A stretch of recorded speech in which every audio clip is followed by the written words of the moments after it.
चला तर, तुम्हाला सुद्धा नाश्त्याला नेहमी पोहे उपमा खाऊन कंटाळा आला असेल तर एकदा हा पदार्थ नक्की बनवून पहा. त्यासाठी एका बाउलमध्ये 1 वाटी रवा, अर्धी वाटी बेसन, ज्या वाटीने रवा बेसन मोजून घेतले त्याच वाटीने 1 वाटी दही घ्यायचं. सुरुवातीला रवा आणि बेसन दह्यामध्ये मिक्स करून घ्यायचा. रवा आणि बेसन दह्यामध्ये मिक्स झालं की अर्धी वाटी पाणी घालायचं आणि पाण्यामध्ये हे सर्व साहित्य मिक्स करायचं. छान असं बॅटर तयार होईल. त्यानंतर यामध्ये चवीनुसार मीठ, एक छोटा अर्धा चमचा हळद घालायची. पुन्हा मिक्स करायचं. झाकण ठेवून 10 मिनिटं हे पीठ भिजवून घ्यायचं म्हणजे रवा छान फुलेल. त्यानंतर 2 चिमूटभर इतका खायचा सोडा घालायचा. पुन्हा हे मिक्स करून घ्यायचं. मिश्रण घट्टसर वाटत असेल तर 2 ते 3 चमचे पाणी तुम्ही यामध्ये घालू शकता. बाकी मिश्रणाची कन्सिस्टन्सी तुम्ही पाहिलीच असेल.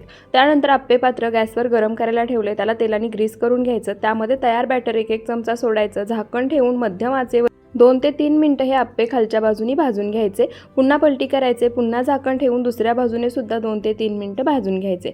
सुरुवातीला मध्यभागी जे आप्पे आहेत ते काढून घ्यायचे. इतर आप्पे जर तुम्हाला वाटले की छान खरपूस भाजले नाहीत तर मध्यभागी टाकायचे आणि पुन्हा भाजून घ्यायचे.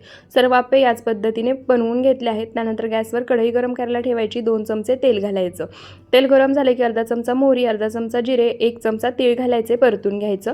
त्यानंतर कढीपत्ता सुद्धा घालायचा. त्यासोबतच तयार आप्पे घालायचे. वरून 1 चमचा सांबर मसाला, 1 चमचा चिली फ्लेक्स घालायचे आणि 2 ते 3 मिनिटं मध्यम आचेवर परतून घ्यायचे. त्यासोबत मस्त आंबट गोड तिखट शेंगदाण्याची चटणी सुद्धा होती. मस्त वरून खरपूस आतून जाळीदार आप्पे